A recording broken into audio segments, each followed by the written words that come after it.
Indo seleraku.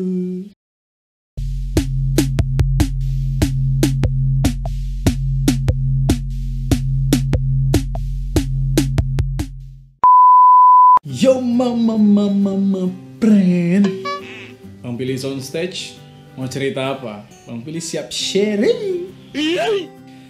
Oke, kita kembali lagi di channel YouTube Bang Pilih, tempatnya sharing. Dan di hari ini gue lagi tag weekend ya, hari Sabtu. Jadi gue mohon maaf banget kalau di sekitar rumah gue ini banyak noise karena banyak anak-anak lagi main di luar. Terus juga anggota keluarga lagi full di rumah, kegiatan banyak, sehingga ya mudah-mudahan gak kedengeran di dalam video ini. Jadi gue akan sharing satu pengalaman yang mungkin menurut gue akan sangat berguna bagi teman-teman yang fresh graduate yang sedang mencari kerja. Jadi sebelum gue bekerja di tempat kerja gue sekarang, dulu gue sempat menjadi fresh graduate tentunya. Dan gue dulu sebelum memutuskan untuk mencari pekerjaan yang berhubungan dengan background gue statistik, dulu gue sempat kepincut banget sama yang namanya program manajemen trainee atau MT. Nah, gue yakin teman-teman semua di sini banyak yang sedang mengincar program manajemen trainee juga. Nah, salah satu program MT yang dulu gue sempat memiliki pengalaman yang cukup panjang dan gue hampir masuk ke sana, itu adalah program MT-nya Indofood. Oke, jadi di Indofood itu mereka menyebutnya adalah iFuel atau kepanjangan dari Indofood Noodle Future Leader. Nah, sebenarnya iFuel ini diselenggarakan oleh salah satu anak perusahaan dari Indofood, yaitu PT Indofood CBP Sukses Makmur Tbk. Karena anak perusahaan lainnya ada juga yang namanya mirip, yaitu PT Indofood Sukses Makmur Tbk tanpa CBP, kemudian ada Indofood Fritolay, terus ya dan lain-lain lah. Nah, iFuel ini sendiri diselenggarakan oleh satu divisi, yaitu divisi noodle atau mie. Sehingga ya sesuai dengan thumbnail gue tadi, gue menampilkan produk dari Indofood CBP Sukses Makmur. Nah dulu, jadi gue mengikuti iFuel di tahun 2019. Nah sebelum gue membahas pengalaman gue bakal membacakan dulu mungkin kualifikasinya ya. Jadi gue sedikit membawa contekan ya, nggak apa-apa. iFuel ini merupakan program pengembangan untuk menciptakan supervisor yang handal. Jadi bahasa kerennya adalah program regenerasi untuk perusahaan. Jadi kalau iFuel diciptakan untuk menciptakan calon-calon pemimpin Indofood di masa depan. Nah, iFuel di 2018 sendiri, di 2019 gue kemarin, saya ingat gue membuka 4 posisi, yaitu MT Sales, MT Accounting, MT Manufacturing, dan MT HR. Nah, gue waktu tahun lalu mengikuti MT Sales. Kenapa? Karena MT Sales ini syaratnya untuk jurusan bebas, jadi tidak ada pembatasan untuk jurusan tertentu. Oh ya, sebelumnya gue bakal menekankan dulu kepada kalian bahwa Indofood divisi noodle ini pabrik utamanya ada di Ancol, dimana mungkin Google Maps-nya ya.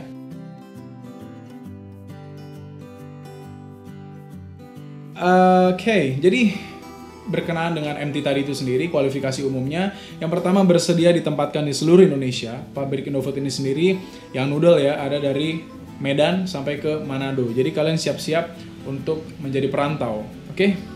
Jadi yang gak siap seperti gua, tahan.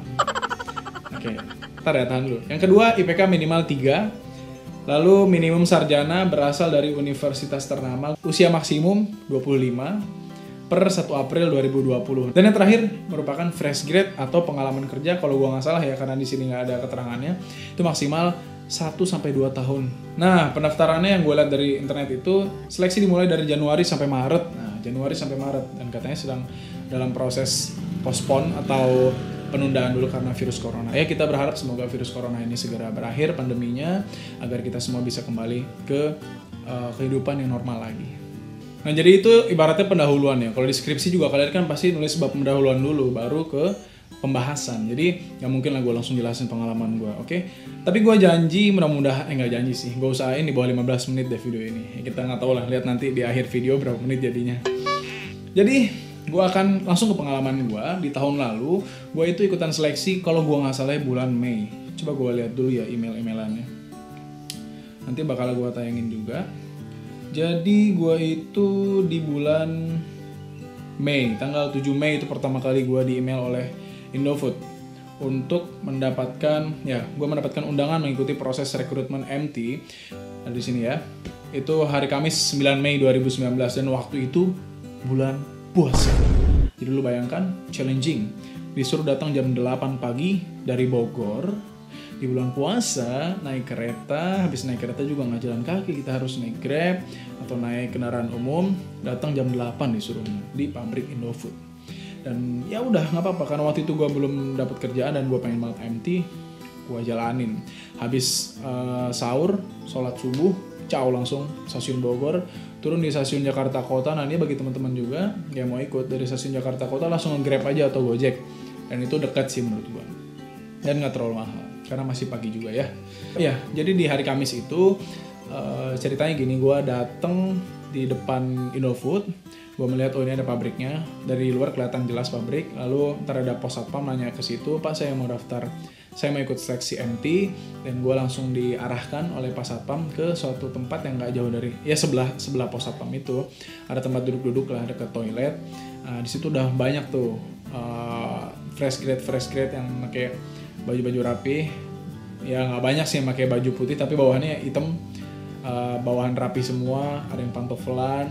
Oke, dan singkat cerita gue di situ dapat seorang teman baru, kenalan, karena ya kita kalau diem-dieman aja kan bingung juga. Di situ banyak orang yang udah kenal satu sama lain, tapi banyak lagi juga yang belum kenal siapa-siapa kayak gue. Akhirnya gue kenalan, ternyata dia ikutannya MT Manufacturing. Nah singkat cerita kita dipanggil oleh pas satpam itu tadi, digiring ke tempat proses seleksi. Itu di, gue lupa itu gedung apa, pokoknya ada di lantai paling atas. Jadi kayak ada satu ruangan di lantai paling atasnya itu, kita masuk ke ruangan tersebut, langsung semuanya duduk bebas.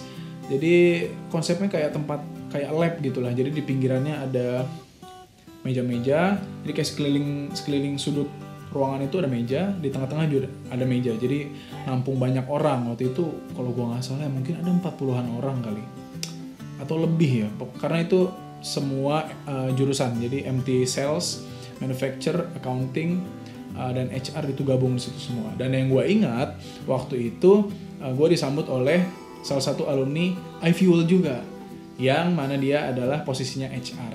Dan ya singkat cerita lagi, ya singkat mulu. Singkat cerita kita langsung dikasih soal. Yang pertama itu adalah soal psikotes. Jadi urutan tesnya yang pertama adalah psikotes dulu. Itu ini gue bawa contekan ya, takut lupa. Ada gambar-gambar bangun datar gitu, kayak terus logika-logika dasar matematik dan kawan-kawan lah. Nah itu sistemnya gugur, dan pemeriksaan mungkin sekitar 15 menit lah ya. Dan gue juga bingung itu meriksanya gimana, cepet banget, karena si mas-masnya cuma sendiri meriksa orang hampir 50-an peserta. Dan waktu itu langsung di-cut sekitar setengahnya, dan alhamdulillah gue lolos. Tapi teman gue yang tadi kenalan itu yang manufacturing, dia nggak lolos, dan kita akhirnya pertemanannya hanya sebatas dari pagi sampai siang itu aja. Sedih banget emang. Pertemanan yang paling singkat yang pernah gue alami di dunia ini, ya Allah. Terus yang kedua, kita langsung suruh masuk lagi nih. Itu mungkin sekitar jam 11 kali atau setengah 11. Kita langsung tes koran. Nah tes koran ini ada dua, ada yang Pauli, ada yang Kraepelin. Yang Pauli ini mungkin kalian kenal istilahnya sistem garis bawah. Kalau Kraepelin itu sistem pindah. Nah, menurut gue lebih susah yang Pauli ini, yang garis bawah ini, karena akan lebih banyak angka-angka yang kita jumlahkan. Tapi ya alhamdulillah waktu itu gue mengalami pengalaman yang paling GG, paling savage, paling winner chicken dinner ya. Karena waktu itu, ini gue bukan sombong, tapi ini fakta. Jadi waktu itu gue orang yang pertama kali minta kertas ganti. Dan yang gue inget di sebelah gue itu, gue ngakak juga, tapi ngakak dalam hati.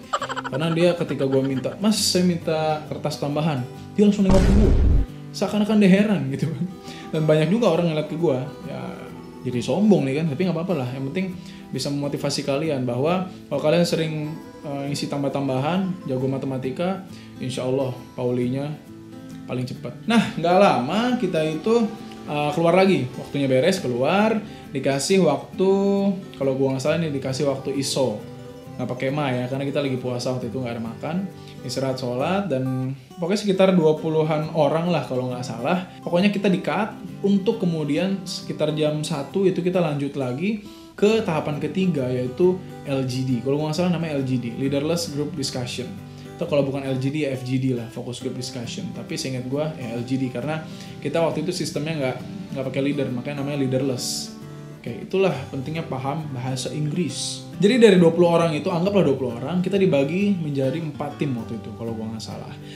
Nah, 2 tim akan saling berhadapan, 2-2. Nah, satu pasang tim yang di sini akan berhadapan dengan satu case tertentu yang gue lupa. 2 tim di sini berhadapan dengan satu case tertentu juga. Misalkan anggap gue yang di sini ya, itu gue tentang permasalahan penggunaan plastik di Indonesia. Nah, dari kedua tim yang berhadapan itu akan dibagi menjadi tim yang pro dan tim yang kontra. Dan kebetulan waktu itu gue dapet tim kontra. Panas cuy. Oke, jadi intinya waktu itu sekitar dari 20-an orang, anggaplah kekat setengahnya, jadi sisa 10 orang.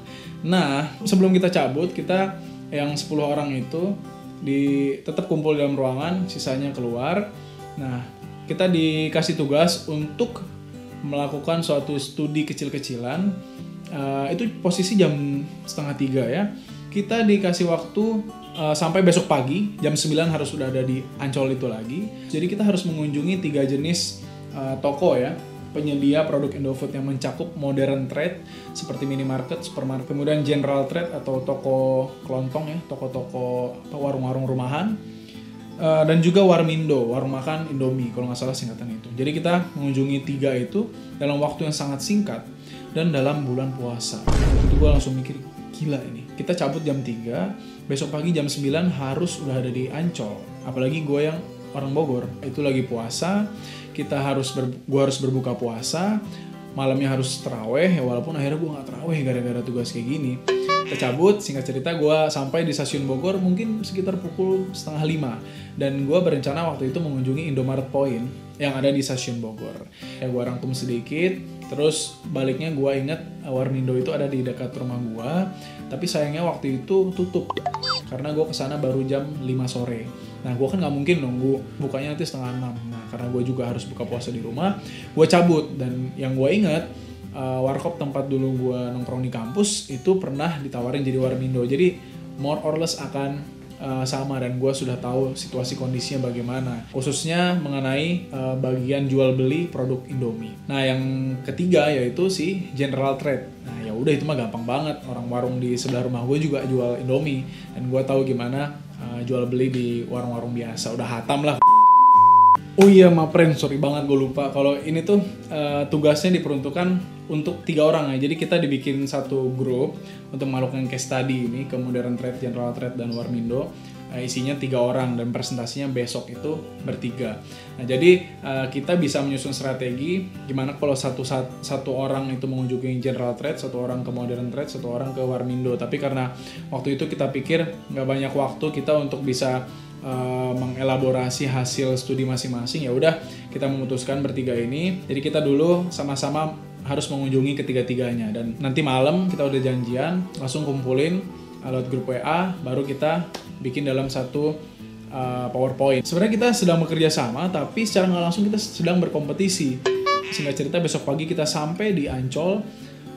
Kalau gue nggak salah jam 10 masuk ke ruangan, itu si mas-mas yang kemarin ngumpulin kita disuruh isi kotes kecil-kecilan lah, gue juga lupa kayak gimana. Setelah beres itu kita dikasih kertas untuk tuliskan esai, isinya kalau gue nggak salah ya, pencapaian terbesar dalam hidup. Dan gue sarankan kalian menggunakan bahasa Inggris, karena dengan bahasa Inggris yang terlihat bagus, walaupun ya itu bahasa Inggrisnya udah kalian pelajarin dulu di rumah gitu kan udah siapin nih naskahnya dari rumah, dihafalin, ya nggak apa-apa, setidaknya kita ada usaha. Dan itu yang gue lakukan saat itu. Nah, nggak lama kita setengah jam kemudian langsung dipanggil satu kelompok ke dalam ruangan untuk presentasi. Dan saat itu inilah momen yang paling epic. Disitulah kita bertemu dengan HR yang benar-benar HR cuy. Itu ngedown banget gue. Presentasi mengenai produk mereka di depan mereka. Waktu kita bahas kekurangan, wah itu dicecer abis-abisan. Nah jadi waktu itu posisi gue yang membuka presentasi, dan materi gue yang pertama dibacakan oleh gue sendiri, gue jelaskan.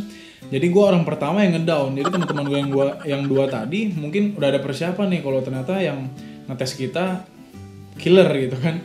Ya singkat cerita pokoknya udah beres. Tips gue adalah lu bertiga harus kompak, jangan ada yang menjatuhkan satu sama lain. Nah beres presentasi tersebut ya kita merasa ya udahlah nothing tulus, kalaupun keterima ya alhamdulillah, kalau enggak ya udah dilepas aja. Beres kita sholat Jumat karena waktu itu hari Jumat gue inget banget. Jadi awalnya gue seharusnya dipanggil jam 12 kurang.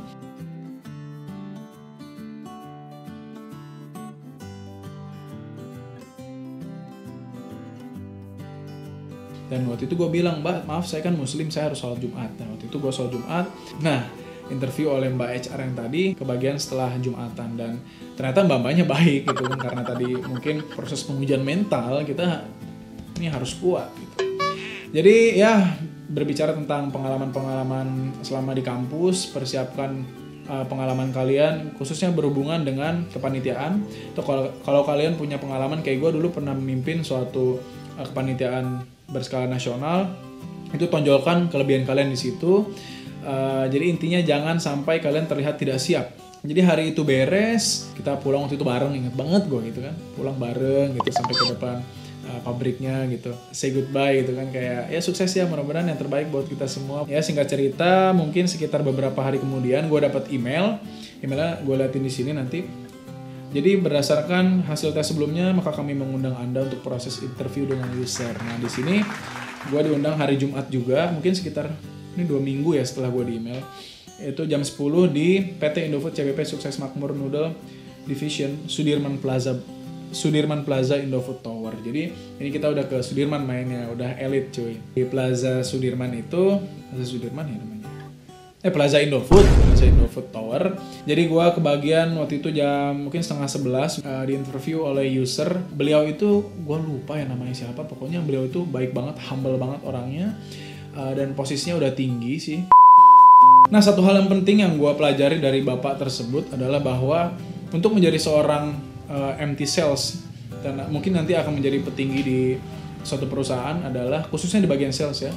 Bahwa kita harus menjadi orang yang humble, harus menjadi orang yang bisa beradaptasi dengan lingkungan baru, dengan orang-orang baru, dari berbagai latar belakang, dari berbagai kedudukan atau posisi di suatu perusahaan, baik itu orang lapangnya ataupun orang yang di kantoran, mau itu pejabat ataupun orang biasa, orang sales itu harus benar-benar bisa menyesuaikan. Jadi singkat cerita, ini bocil berisik banget. Jadi gue setelah beres itu, gue gantian sama temen yang lain, kita janjian mungkin sekitar jam 11-an, kita yang muslim langsung menuju ke masjid yang ada di pemukiman sekitar Plaza Indofood Tower tersebut. Nah, beres Jumatan kita langsung cabut. Oke, singkat cerita gue setelah di interview tersebut, gak lama langsung masuk email bahwa besoknya ini akan diundang untuk tahap MCU. Nah, tahap MCU-nya itu hari Sabtu, besoknya ya, kebesokan harinya jam 8 di klinik Miracle di Sudirman Plaza Indofood Tower tempat gue diwawancara sama user kemarin. Oke, dan disinilah puncak cerita gue. Jadi karena gue udah tinggal psikotes waktu itu, jadi sebelum gue di email itu gue ditelepon dulu ya, gue ditelepon dulu sama orang dari pihak yang akan melakukan psikotes. Jadi ada psikotes dan juga akan ada medical check up. Ini psikotes eksternal. Nah, dari pihak eksternal ini menelpon kita dulu sebagai orang yang akan dites bahwa apakah bisa di hari ini, tanggal ini, jam segini gitu kan. Waktu itu gue bilang masih bisa. Padahal waktu itu gue sudah memang berencana, mungkin setelah mendengar dari bapak user yang tadi wawancarain gue, kayaknya gue gak di sini dah masa depannya gitu. Kayaknya sales itu bukan jiwa gue ternyata. Dan gue merasa di situ kalau ya ternyata kayaknya statistik sih yang paling cocok sama gue gitu, kayak bukan kerja ke lapangan. Oke, jadi ceritanya setelah ditelepon si Mbak tadi, gue barulah ngomong ke orang tua tentang kegelisahan gue yang merasa kayaknya gue gak akan lanjutin dah. Padahal itu udah di tahap terakhir dimana banyak orang-orang yang bersaing dengan gue, kemarin gue sisihkan, tapi pada akhirnya gue merasa kayaknya gue gak cocok di sini gitu. Gue merasa bersalah, tapi gue rasa ini adalah suatu pembelajaran. Jadi gue cerita juga ke orang tua gue yang memang dari awal kayak kurang mendukung kalau gue ikutan MT, dan akhirnya ya kejadian. Maka ya sekali lagi banyak diskusi dengan orang tua itu bagus, tapi nggak ada salahnya ketika kalian mencoba sesuatu yang mungkin mereka nggak support, tapi pada akhirnya kalian sebenarnya sedang mencari pelajaran dari itu semua. Dan itulah yang gue dapat dari MT Indofood ini. Jadi akhirnya singkat cerita gue memutuskan tekad bulat gue untuk tidak melanjutkan proses tersebut. Ya sebagaimana gue balas seperti ini di email. Dan setelah gue email nggak ada balasan, tapi nggak lama, mungkin sekitar setengah jam kemudian gue ditelepon lah ternyata oleh si mas-mas HR yang memimpin gue di tahap-tahap awal waktu di Ancol itu. Dan dia nanyain sekali lagi kayak konfirmasi apakah benar akan tidak melanjutkan proses ini, karena ini udah di tahap terakhir dimana gue udah capek, mereka juga udah capek gitu, mereka udah capek nyeleksi gue dan menyisihkan orang-orang lain demi gue, tapi akhirnya gue mau cabut gitu kan. Ya tapi bagaimanapun itu, aduh gue lupa ngidupin lampu. Nah bagaimanapun itu gue tetap harus profesional, gue minta maaf, dan gue tetap ya bilang kita mudah-mudahan akan tetap bisa menjalin silaturahmi ke depannya di lain waktu. Apa katanya, bacot gitu dia. Ya pokoknya gitulah. Jadi intinya gue adalah salah satu peserta iFuel 2019 yang seharusnya mungkin sudah ada di mana entah nih sekarang, tapi akhirnya gue ya masih di sini-sini aja, masih di Bogor, kerja di Bogor. Jadi bagi teman-teman semua yang mungkin punya pengalaman kayak gue harap bisa sharing juga di kolom komentar, atau bagi teman-teman yang mungkin mau ikutan iFuel di tahun depan atau yang tahun ini udah daftar, gue doakan yang terbaik buat kalian.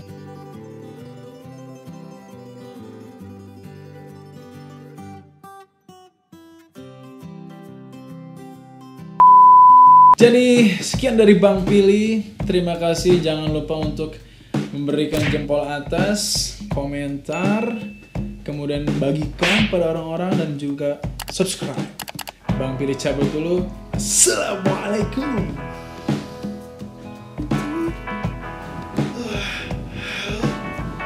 Udah makan, bos?